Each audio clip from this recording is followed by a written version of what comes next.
L'installation du système Bell Express Vue est gratuite jusqu'au 30 mars. Bonsoir, Mesdames, Messieurs. Nous sommes le mercredi 5 mars. Ainsi va l'économie, des milliers d'emplois nouveaux dans l'aluminium, des milliers d'emplois perdus dans l'aéronautique. Voici le bilan de la journée. Alcoa a le vent dans les voiles et agrandit son usine de Deschambault. Alcoa, c'est quand même la plus grande multinationale de l'aluminium au monde. Mais Bombardier continue de piquer du nez. On va couper 3000 emplois. Je me mets à la place de mes gens dans les usines qui ont travaillé. Ça, on ne le prend pas. Manifestation, journée de prière, rien n'ébranle les convictions de Washington.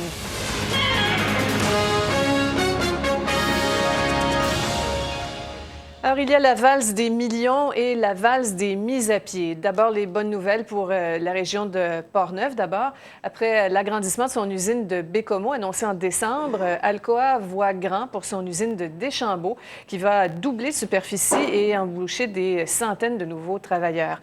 Une annonce comme les aime Bernard Landry ces jours-ci. Paul Larocque. Une phrase politique. Quand on a un bon gouvernement, on le garde. Bernard Landry n'allait pas rater pareille occasion. Investissement de 1 milliard d'Alcoa, création de 1500 emplois permanents. Alcoa double en effet la taille de son usine de Deschambault et créera plus de 6500 emplois dans la phase de construction d'ici 2006. Ensuite, la multinationale promet d'investir massivement dans la transformation, même si pour l'instant, elle n'a aucun projet concret sur la table. Et si elle rompt sa promesse de créer 1250 emplois en transformation, elle paierait une pénalité de 100 000 $ par emploi non créé. On s'est regardé en pleine face, puis on a dit c'est ça. Puis Alcoa, c'est quand même la plus grande multinationale de l'aluminium au monde, là. Est-ce que ça va vous influencer, une annonce comme celle-ci? Non, pas du tout. Non. Votez pour lui? Oui. Ah ouais? Oui. Vous? Je suis certain. Avec des annonces comme ça, là, c'est sûr. Oui. Ah ouais? C'est bon pour nous autres. Quand ça apporte de quoi dans notre région, puis tout ça, pour l'économie, puis tout ça, oui. Quand allez-vous voter pour lui? Ou pas? Je suis encore indécise. Et on est allé plus loin avec la paix des braves. Alors songez là que les emplois que vous aurez, la prospérité qui sera la vôtre, viendra largement du fait que la nation québécoise s'est entendue avec la nation chrétienne. Si jamais, par contre, on s'aperçoit que le gouvernement a mal planifié sa demande énergétique et qu'il fallait acheter l'énergie sur le marché spot, acheter l'électricité de l'extérieur pour faire marcher ça, on pourrait avoir des mauvaises surprises. Alors, Paul Larocque est avec nous. Paul, multiplication des annonces, ça sent vraiment les élections. Décidément, Sophie, à chaque jour qui passe, la fièvre monte ici à Québec. Demain, par exemple, Bernard Landry sera en Gaspésie, va y faire quelques annonces d'investissement. Pauline Marois, elle, sera à Longueuil avec le ministre fédéral David Colnett pour y annoncer le parachèvement final, paraît-il, cette fois-là, de la fameuse autoroute 30. Il y a un accord qui a été conclu sur le financement, une partie au privé et le reste de la facture, moitié-moitié, Québec-Ottawa. Sophie, dites-vous que lorsque des libéraux fédéraux et des péquistes s'assoient à la même table pour annoncer des bouts de route, c'est sans doute le chemin le plus direct vers une élection. D'ailleurs, c'est maintenant confirmé. Il y aura le dépôt du budget là, mardi prochain et le probable déclenchement de l'élection dès le lendemain, soit dans une semaine. Et merci, Paul. Le nouveau président de Bombardier, Paul Tellier, va-t-il appliquer aux géants québécois la même médecine qu'au CN et multiplier les mises à pied? En tout cas, les employés de Bombardier ont reçu un dur coup aujourd'hui. 3000 mises à pied de plus sont annoncées, dont 1800 à Montréal et à Toronto, le reste en Irlande du Nord. Harold Gagné. Bombardier Aéronautique va faire 2 fois moins de profit que prévu au cours de l'année financière qui s'achève. Pour améliorer la situation, le nouveau président Paul Tellier a décidé de sabrer dans les emplois. Comme n'importe quel manufacturier, il faut que nous ajustions notre cadence de production pour rencontrer les exigences du marché. 1200 emplois vont être supprimés à Belfast, 1800 à Toronto et Montréal.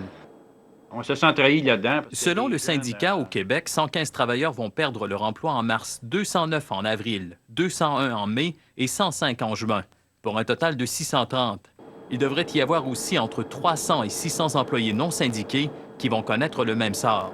Le syndicat est en colère. Je me mets à la place de mes gens dans les usines qui ont travaillé pour améliorer la production, puis aujourd'hui qui reçoivent une claque sur la gueule, comme je pourrais dire. Ça, on ne le prend pas. Moi, j'ai beaucoup de seniorité, c'est correct. Je m'en fais d'un petit peu moins dans le sens que c'est toutes les entreprises en aéronautique qui vont mal. Mais on espère de pouvoir réavoir nos emplois un peu plus tard. Les carnets de commandes de Bombardier Aéronautique diminuent. L'entreprise devra fabriquer moins d'appareils CRJ-700.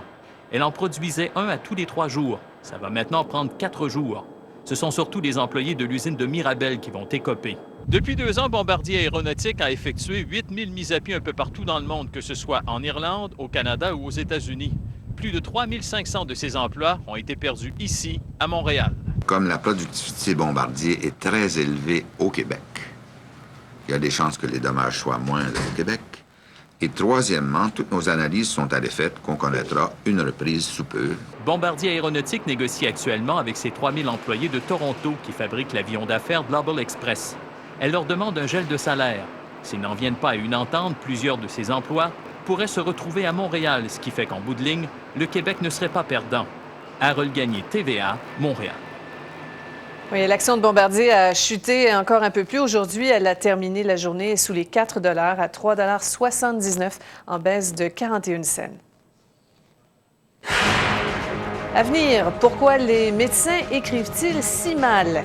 La réponse va vous surprendre. Crise irakienne, maintenant, un autre rapport des inspecteurs s'en vient. Vendredi, au Conseil de sécurité, une deuxième résolution aussi, peut-être la semaine prochaine. Et les pacifistes se mobilisent encore. Sans compter le pape lui-même, les catholiques qui sont plus que jamais en mode prière. Et ce qu'il faudrait, c'est rien de moins qu'un miracle. Richard Latendresse.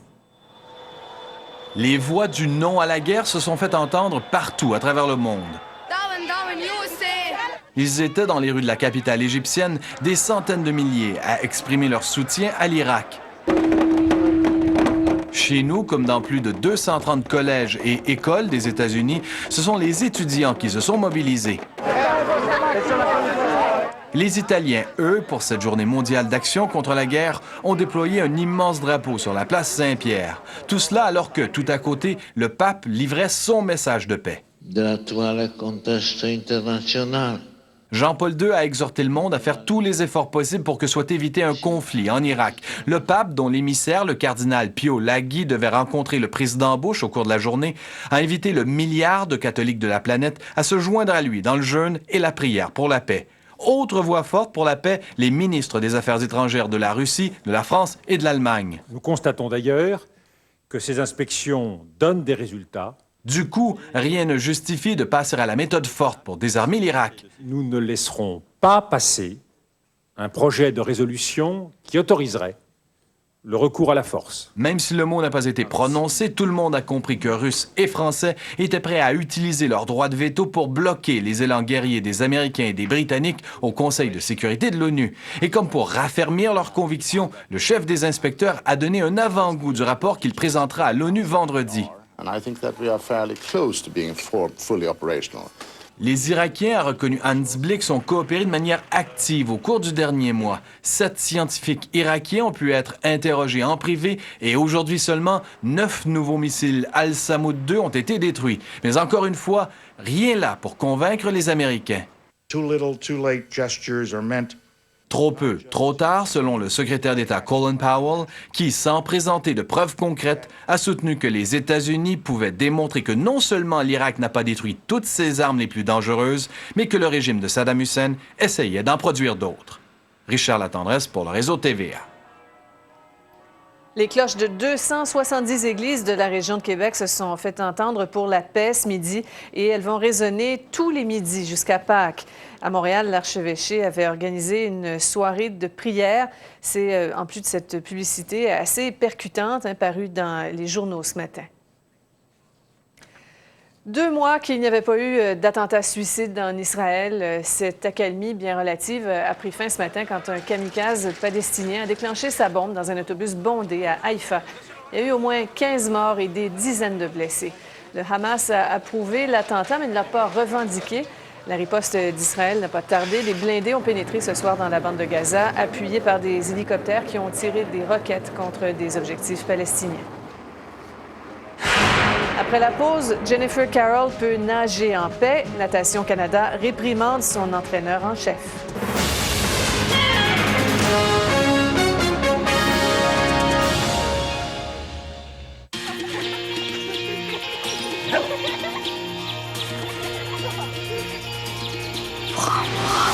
Ce n'est pas parce que vous avez une famille que vous avez perdu la passion du volant. Vous voulez toujours un véhicule qui a du caractère, avec 200 chevaux, un indice de sécurité 5 étoiles, un habitacle spacieux et bien conçu. La Mazda MPV 2003. Le profil d'une mini-fourgonnette, l'âme d'une voiture sport. Prenez la route et vous verrez bien.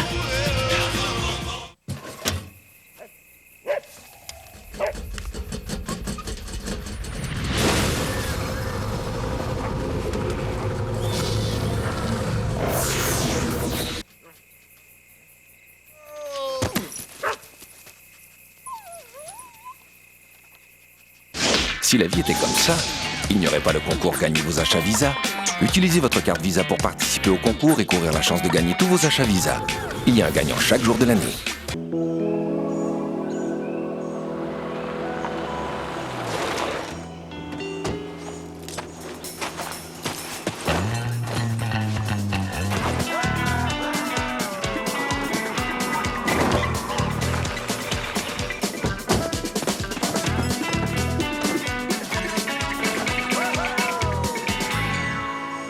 Pense-y même pas. Ce soir, je reçois Claude Legault, Chantal Lamarre et France d'Amour.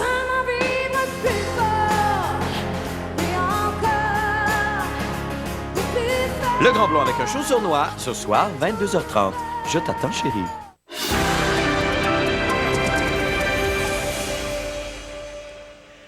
Oui, mais Colette, dure journée pour les automobilistes et pour les mamans pressées. Oui, oui, très pressées. Oui. On a parlé au bulletin du 17 heures d'une dame qui a donné naissance à un enfant ce matin.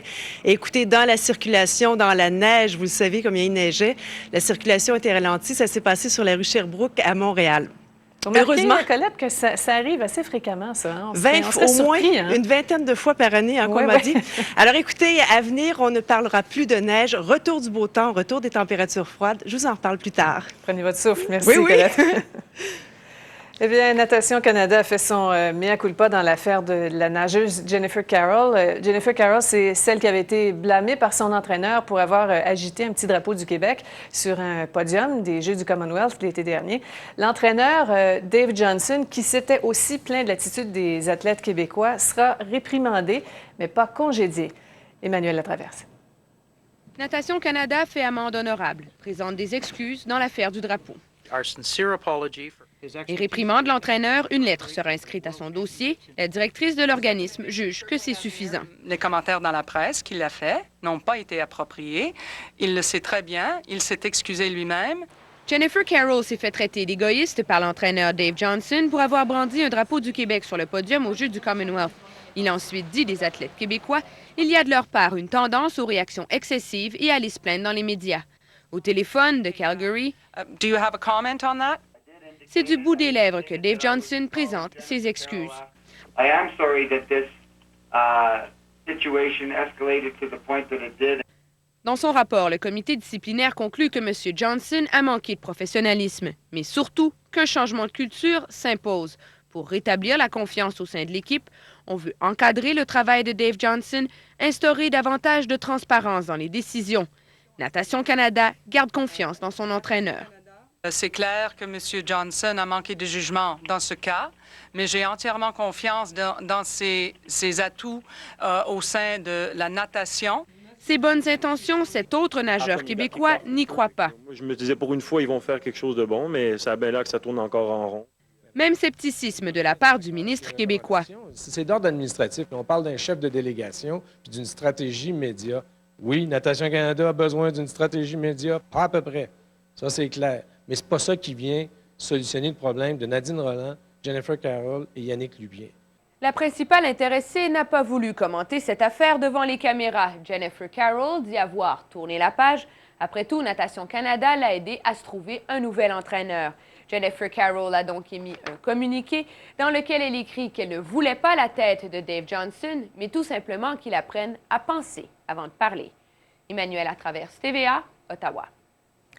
Eh bien, Paul Martin se lance dans la course à la succession de Jean Chrétien. Vous allez me dire qu'on le savait depuis longtemps déjà, sauf qu'il n'avait jamais annoncé la chose officiellement. Eh bien, c'est demain que M. Martin va déposer son bulletin de candidature, une étape qui va lui permettre d'obtenir des formulaires pour inscrire de nouveaux membres susceptibles de voter pour lui.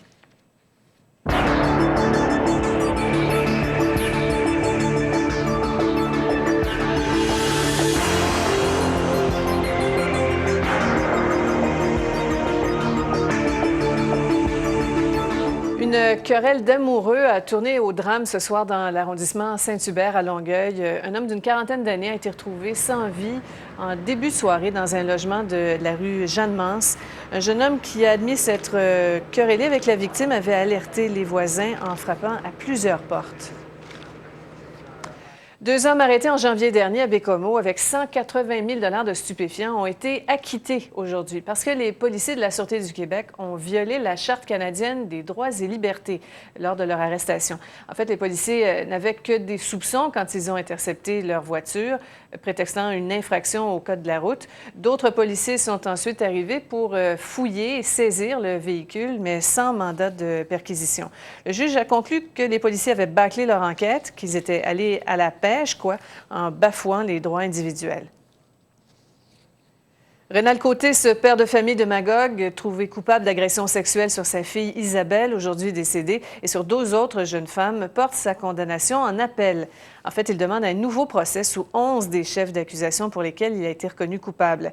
Et il veut être acquitté pour les 3 autres chefs. Côté sera en cours lundi prochain pour recevoir sa sentence après le verdict rendu contre lui en janvier.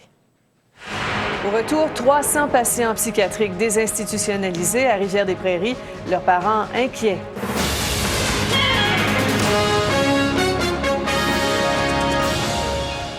Je pense que c'est rouge marocain qu'on devrait peinturer la salle à manger. Je sais que si c'était seulement toi, tout serait blanc cassé, mais fais-moi confiance. J'ai appliqué une bonne douzaine d'échantillons sur le mur et après le souper, on pourrait choisir nos 3 préférés. Mais bien sûr, si tu aimes le...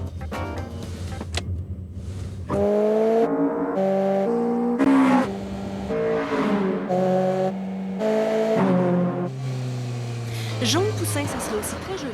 Passez du bon temps avec la Cura EL. Hey, tu veux de la pizza? On n'a pas le temps.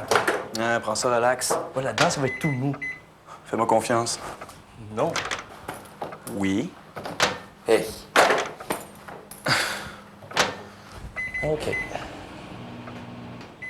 La pizza pour micro-ondes McCain, avec un disque spécial pour micro-ondes qui rend la croûte très croustillante très rapidement. Bon, ça a marché, là. Pis, c'est pas toi qui l'as inventé. On a acheté une maison avec son identité et on lui réclame 100 000 $. On m'a accusé pour quelque chose que j'ai pas fait. Vos informations personnelles intéressent les fraudeurs. Avant de donner votre identité, regardez JE ce vendredi 19h. J'aime ça me faire belle, mais je suis occupée.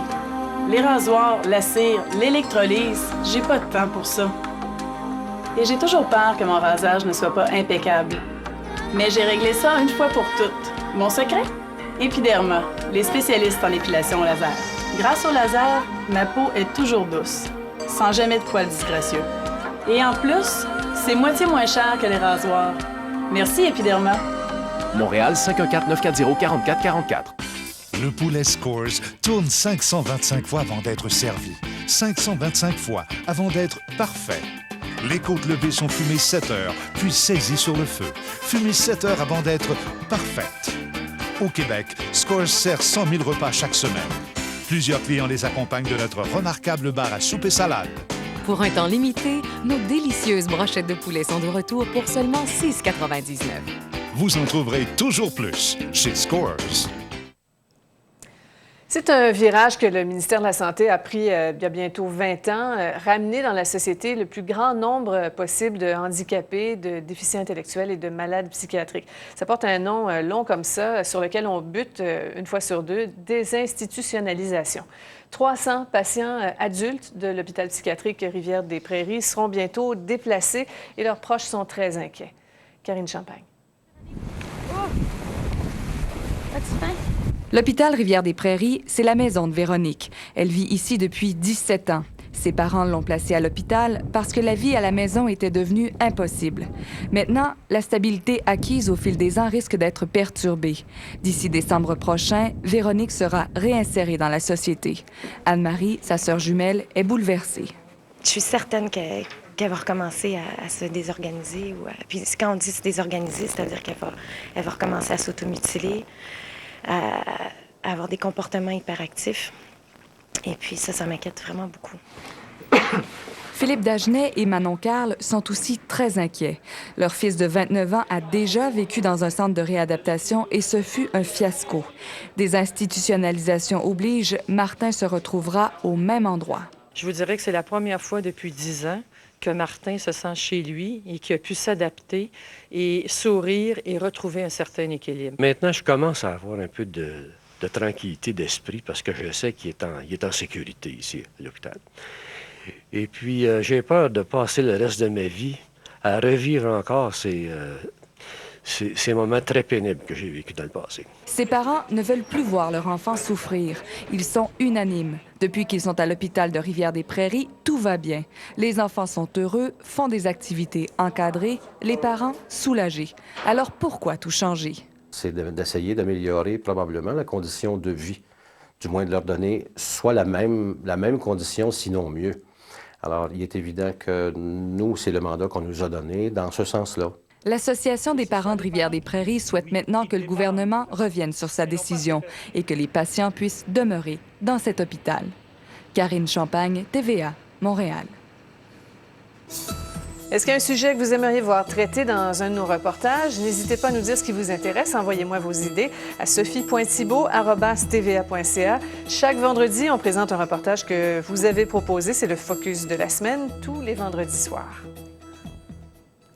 Et vous l'avez sûrement déjà remarqué, pas moyen de décoder les pattes de mouche de votre médecin sur les ordonnances. Il n'y a pas que vous qui vous grattez la tête, les pharmaciens aussi, même qu'ils doivent parfois les rappeler. Vous pensez que j'exagère? Bien, écoutez bien ce reportage de Pierre Stéa. Allô? Vous sortez du bureau de votre médecin avec une ordonnance en main. Difficile de comprendre. Vous vous dites, je ne suis pas expert, mon pharmacien va s'y retrouver. Mais ce n'est pas toujours le cas. Il y a un temps d'analyse, il y a aussi une habitude, il y a aussi une question de contexte, dépendamment de la spécialité du médecin, du médecin. On est privilégié pour avoir des médecins qui écrivent relativement mal.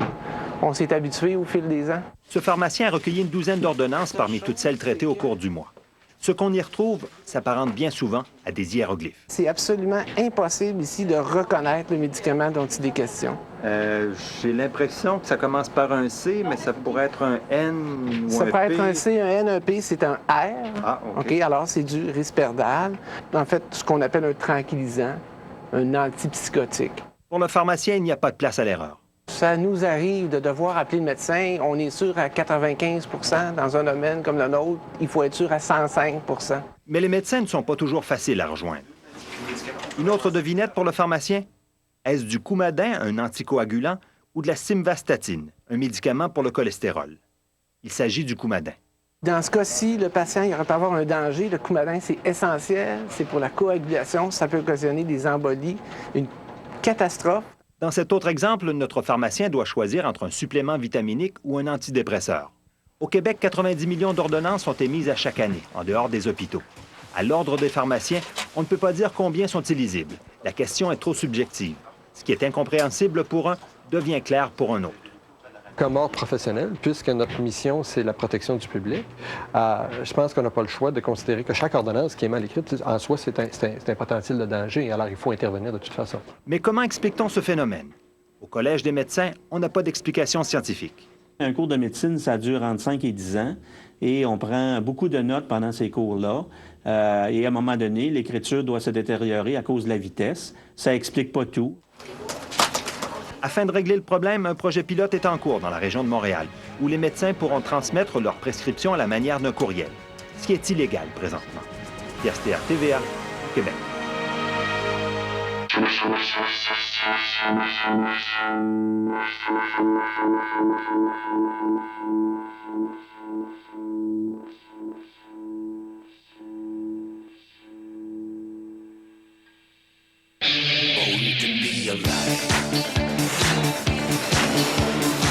La nouvelle Dodge SX 2.0, 132 chevaux, sous votre pied.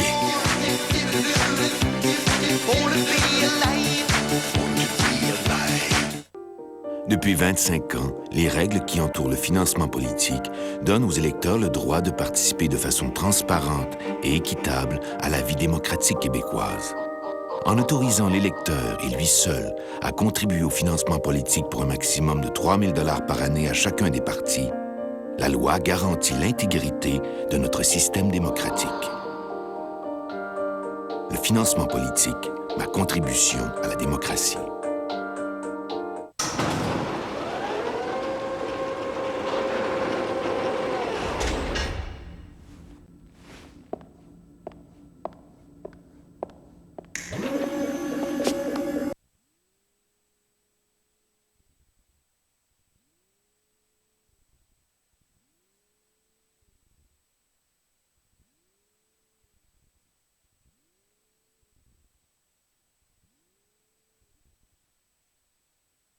Quelques jours, c'est-à-dire que quand on aura du beau temps, les températures seront froides, ce qui est à peu près normal, et quand les nuages vont s'amener, il y aura une hausse des températures. Alors aujourd'hui, c'était quand même agréable.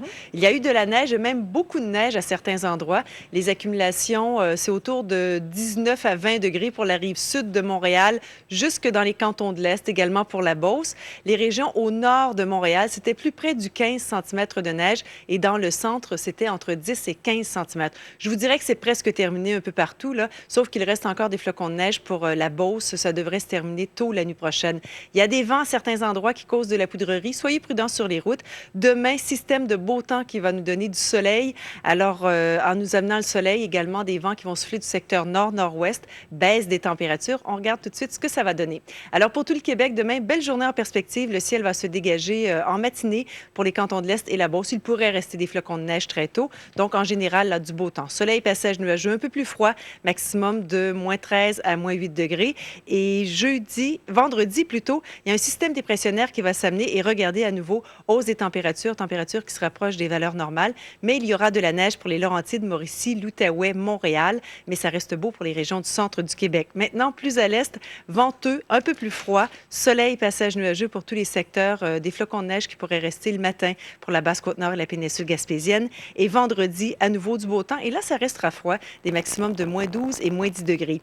Au nord et à l'ouest, eh bien, beaucoup plus venteux pour la baie James, moins 20 degrés, moins 19 des flocons de neige à Fermont. Ce sera également très beau pour la Abitibi-Témiscamingue. Le beau temps va se poursuivre vendredi, sauf pour la Abitibi-Témiscamingue, où il y aura de la neige. Destination à faire demain, on prévoit de la neige à New York et Boston. Ce sera beau à Ottawa et Toronto. Et les destinations soleil, le ciel sera couvert à Miami. Mais ailleurs, on prévoit du soleil et des températures chaudes.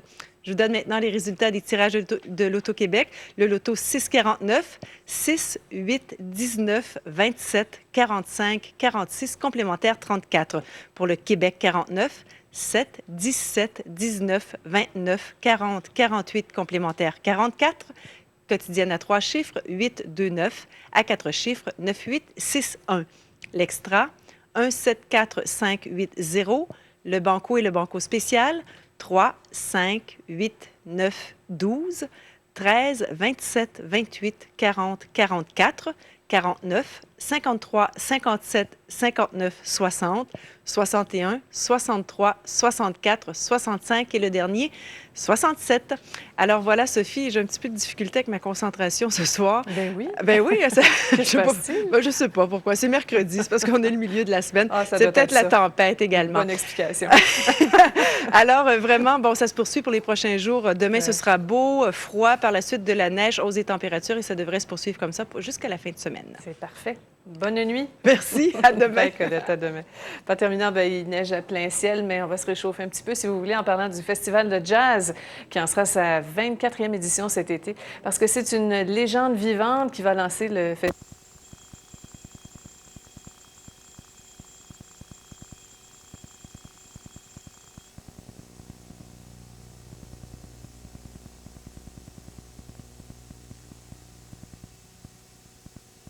Benoît Brière et Garou est en nomination. Tu peux faire des sandwichs au pain blanc? Les idiots est en nomination. J'ai fait plein de choses. Des surprises, on a en masse. Bon, ben, madame, bonsoir, monsieur, bonsoir. Ça, on l'a pas, ça. C'est beau! Patrice Lécuyer anime le gala Excellence La Presse Radio-Canada, dimanche 19h30. La fête est dans le cinéma. Ah, viens, on va aller fêter ça. On y va-tu? Go. J'ai goût d'avoir du fun. Fun, pas juste commencer. Surprise. Y a-tu de la vieille aussi?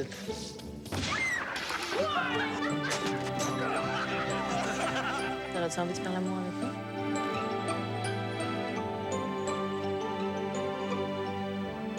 Le cinéma canadien, bien vivant, à Radio-Canada. Jusqu'où es-tu prêt à aller? Regarde-moi bien. Ross Desbiens n'a qu'un but, qu'un seul but. Le dernier chapitre, La Vengeance, lundi 21h à Radio-Canada. L'Auberge du Chien Noir, lundi 20h. La belle s'est endormie.